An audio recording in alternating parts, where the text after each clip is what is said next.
ಕೊಪ್ಪಳ ಅಂಜನಾದ್ರಿ ಬೆಟ್ಟದಲ್ಲಿ ಅರ್ಚಕ ಹಾಗೂ ಆಡಳಿತಾಧಿಕಾರಿ ಜಟಾಪಟ ಹಿನ್ನೆಲೆ ಅಂಜನಾದ್ರಿಯಲ್ಲಿ ಸಭೆ ನಡೆಸಲು ಮುಂದಾದ ಗಂಗಾವತಿ ಶಾಸಕ ವಿದ್ಯಾದಾಸ್ ಬಾಬಾ ಹಾಗೂ ಆಡಳಿತ ಸೇರಿದಂತೆ ಇನ್ನಿತರೆ ಧಾರ್ಮಿಕ ಮುಖಂಡರ ಸಭೆ ನಡೆಸಲು ಮುಂದಾದ ಶಾಸಕ ಹನುಮ ಜನ್ಮಸ್ಥಳವಾದ ಅಂಜನಾದ್ರಿಯಲ್ಲಿ ಪದೇ ಪದೇ ಪೂಜಾ ವಿವಾದ ಸಭೆ ಮಾಡಿ ಪರಿಸ್ಥಿತಿ ತಿಳಿಗೊಳಿಸಲು ಮುಂದಾದ ಶಾಸಕ ಜನಾರ್ದನ್ ರೆಡ್ಡಿ. ಪ್ರಧಾನ ಅರ್ಚಕ ವಿದ್ಯಾದಾಸ್ ಬಾಬಾ ಉತ್ತಮವಾಗಿ ಪೂಜಾ ಕಾರ್ಯ ಮಾಡುತ್ತಿದ್ದಾರೆ. ದೇವಸ್ಥಾನ ಧಾರ್ಮಿಕ ಇಲಾಖೆ ಸೇರೋ ಮುಂಚೆ ದೇವಸ್ಥಾನ ಅಭಿವೃದ್ಧಿ ಮಾಡಿದ್ರು. ಇದೀಗ ಆಡಳಿತಾಧಿಕಾರಿ ಭಕ್ತರಿಗೆ ಆರತಿ ಸಿಗದಂತೆ ಮಾಡಿದ್ದಾರೆ. ಅಧಿಕಾರಿಗಳು ಭಕ್ತರಿಗೆ ತೊಂದರೆ ಮಾಡುತ್ತಿದ್ದಾರೆ. ಇದೇ ಜೂನ್ 16 ಮತ್ತು 17ರಂದು ಅಂಜನಾದ್ರಿಯಲ್ಲಿ ಸಭೆ ಮಾಡ್ತೀನಿ ಎಂದ ಜನಾರ್ದನ್ ರೆಡ್ಡಿ. ಬರುವ ಭಕ್ತಾದಿಗಳಿಗೆ ಆರತಿ ಕೊಡಲೇಬೇಕು. ಆರತಿ ತಟ್ಟೆಗೆ ಹಣ ಬೀಳುತ್ತೆ ಎನ್ನುವ ಕಾರಣಕ್ಕೆ ಭಕ್ತರಿಗೆ ತೊಂದರೆ ಕೊಡಲಾಗುತ್ತಿದೆ. ದೇವಸ್ಥಾನದಲ್ಲಿ ಹುಂಡಿಯಲ್ಲಿಯೇ ಹಣ ಹಾಕಿ ಎಂದು ಬೋರ್ಡ್ ಹಾಕಲಾಗಿದೆ. ಭಕ್ತರ ಮನಸ್ಸಿಗೆ ಹುಂಡಿಯಲ್ಲಿಯೇ ಹಣ ಹಾಕಬೇಕು ಅಂದ್ರೆ ಅಲ್ಲಿಯೇ ಹಾಕುತ್ತಾರೆ.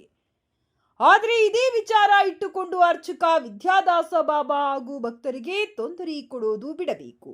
ಈಗಾಗಲೇ 2 ದೇವಸ್ಥಾನದ ಅಧಿಕಾರವನ್ನ ಆಡಳಿತಾಧಿಕಾರಿ ಪ್ರಕಾಶ್ ರಾವ್ ಹೊಂದಿದ್ದಾರೆ. ಅಂಜನಾದ್ರಿ ಹುಲಿಗೆಯಲ್ಲಿ ಪ್ರಕಾಶ್ ರಾವ್ ಆಡಳಿತಾಧಿಕಾರಿ ಆಗಿದ್ದಾರೆ. ತಕ್ಷಣವೇ ಅಂಜನಾದ್ರಿಯಲ್ಲಿ ಪ್ರಕಾಶ್ ಅವರನ್ನ ತೆಗೆದು ಹೊಸ ಅಧಿಕಾರಿ ಹಾಕಲು ಜಿಲ್ಲಾಧಿಕಾರಿಗಳಿಗೆ ತಿಳಿಸಿದ್ದೇನೆ ಎಂದ ಜನಾರ್ದನ್ ರೆಡ್ಡಿ.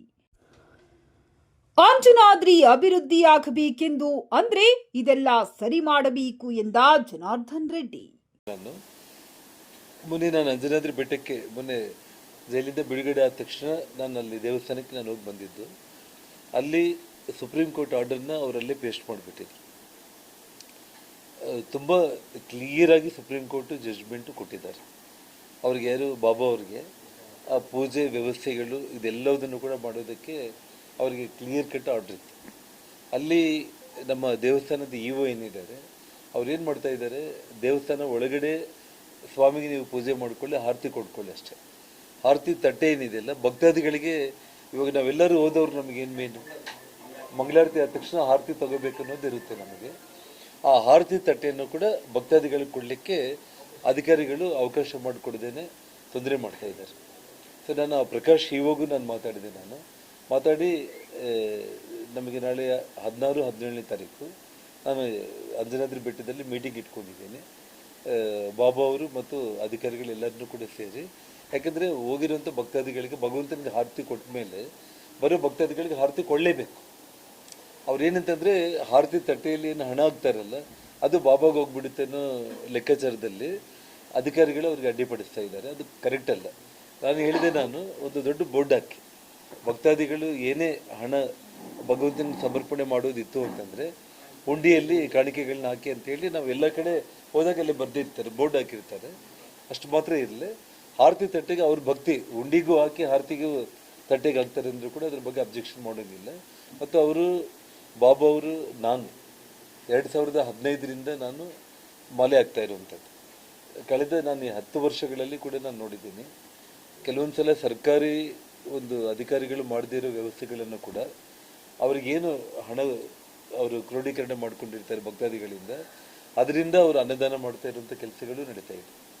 ಮತ್ತು ಅವ್ರಿಗೇನು ಸ್ವಾರ್ಥನೂ ಇಲ್ಲ. ಅಲ್ಲಿ ನಾನು ಅವ್ರನ್ನ ಇಷ್ಟು ವರ್ಷಗಳಿಂದ ನೋಡ್ತಾ ಇದ್ದೀನಿ.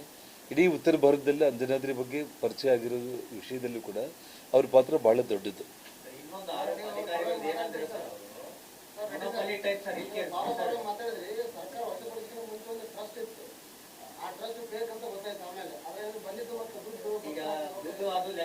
ಹಾಗಿದ್ರೆ ಸುಪ್ರೀಂ ಕೋರ್ಟ್ ಅವರು ಬಾಬಾ ಅವ್ರ ಪರವಾಗಿ ಆರ್ಡರ್ ಕೊಡಬೇಕು ಅಂತಂದ್ರೆ ನಾವು ಸುಪ್ರೀಂ ಅಲ್ಲಲ್ಲ ನಾನು ವಿಷಯ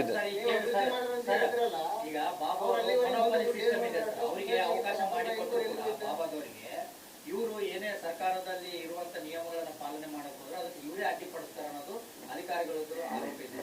ಮತ್ತೆ ಇವ್ರು ಯಾವುದನ್ನು ಕೂಡ ಅಧಿಕಾರಿಗಳ ಏನು ಮಾತು ಕೇಳಾರ್ದಂಗ ಅವ್ರದವರೇ ಅಂದ್ರೆ ಇಂದ ಏನ್ ಟ್ರಸ್ಟಿನಲ್ಲಿ ನಡೆಸ್ತಾ ಇದ್ದಾರೆ ಸರ್, ಆ ರೀತಿ ನಡ್ಸಕ್ ಹೋಗ್ತಾರ? ಇಲ್ಲ, ಇವಾಗ ಇನ್ನೊಂದು ಅಲ್ಲಲ್ಲ ಒಂದು ವಿಷಯ, ಒಂದು ಸೆಕೆಂಡ್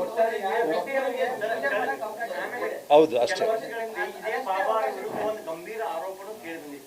ಯಾವುದು ಮಹಿಳೆ ಒಬ್ಬರು ಗಂಭೀರ ಆರೋಪ ಮಾಡಿದ್ರು ಅವ್ರ ಮೇಲೆ. ಮೇಡಮ್, ಅದಕ್ಕೆ ಒಂದು ಮಾತು ಹೇಳಿ ನಾನು, ಆ ವಿಷಯಗಳಲ್ಲಿ ಯಾವುದೇ ಒಂದು ಪ್ರೂಫ್ ಆಗಲಿ ಇನ್ನೊಂದಾಗಲಿ ಯಾವುದು ಒಂದು ಎಂಕ್ವೈರಿನಲ್ಲಾಗಲಿ ಕೂಡ ಅದೇನು ಕೂಡ ಆಗಲಿಲ್ಲ. ಒಂದು ವಿಷಯ ಹೇಳ್ತಾ ಇದ್ದೀನಿ, ನಾನು ಅವ್ರ ಪರವಾಗಿ ಮಾತಾಡ್ತಾ ಇದ್ದೀನಿ ಅನ್ನೋದು ವಿಷಯ ಅಲ್ಲ. ಯಾವುದೇ ವಿಷಯಕ್ಕೂ ಕೂಡ ಒಬ್ಬ ವ್ಯಕ್ತಿ ಡೆಡಿಕೇಟೆಡ್ ಆಗಿ ಅಲ್ಲೇ ಭಗವಂತನ ಕಡೆಯಲ್ಲಿ ಯಾರೂ ಇಲ್ಲದಿರೋ ಟೈಮ್ನಲ್ಲಿ ಕೂಡ ಅವರು ಅಲ್ಲಿಂದ ಪ್ರಾರಂಭ ಮಾಡಿರೋಂಥದ್ದು. ನಾವು ಇವಾಗ ಲೆಕ್ಕಾಚಾರ ಮಾಡಬೇಕಾಗಿದ್ದು ಮುಜರಾಯಿ ಇಲಾಖೆ ವ್ಯಾಪ್ತಿ ಒಳಗಡೆ ಯಾವಾಗ ದೇವಸ್ಥಾನ ಒಳಪಟ್ಟಿದೆ, ಸುಪ್ರೀಂ ಕೋರ್ಟ್ ಜಡ್ಜ್ಮೆಂಟು ಬಂದಿದೆ. ಸುಪ್ರೀಂ ಕೋರ್ಟ್ ಜಡ್ಜ್ಮೆಂಟ್ ಪ್ರಕಾರ ಅವರು ಸ್ವಾಮಿಗೆ ಪೂಜೆ ವ್ಯವಸ್ಥೆಗಳು ಆರತಿ ಇದೆಲ್ಲ ಮಾಡೋದಕ್ಕೆ ಅವರಿಗೆ ಸಂಪೂರ್ಣವಾಗಿ ಅಧಿಕಾರ ಸುಪ್ರೀಂ ಕೋರ್ಟ್ ಕೊಟ್ಟಿದೆ. ಅದನ್ನು ಗೌರವಿಸಿದ್ರೆ ಸಾಕಷ್ಟೇ. ಹೌದು, ಇಲ್ಲ ಅದಕ್ಕೆ ನಾನು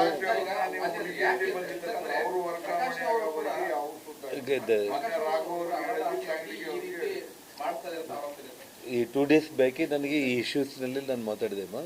ಸಪ್ರೇಟಾಗಿ ಅಂಜನಾದ್ರಿಗೆ ಒಬ್ಬ ಅಧಿಕಾರಿನ ನೇಮಿಸೋದಕ್ಕೆ ನಾನು ರಾಮಲಿಂಗಾರೆಡ್ಡಿ ಅವರಿಗೆ ಫೋನಲ್ಲೂ ಮಾತಾಡಿದ್ದೀನಿ, ಒಂದು ಲೆಟರ್ ಕೂಡ ಕೊಡ್ತಾ ಇದ್ದೀನಿ.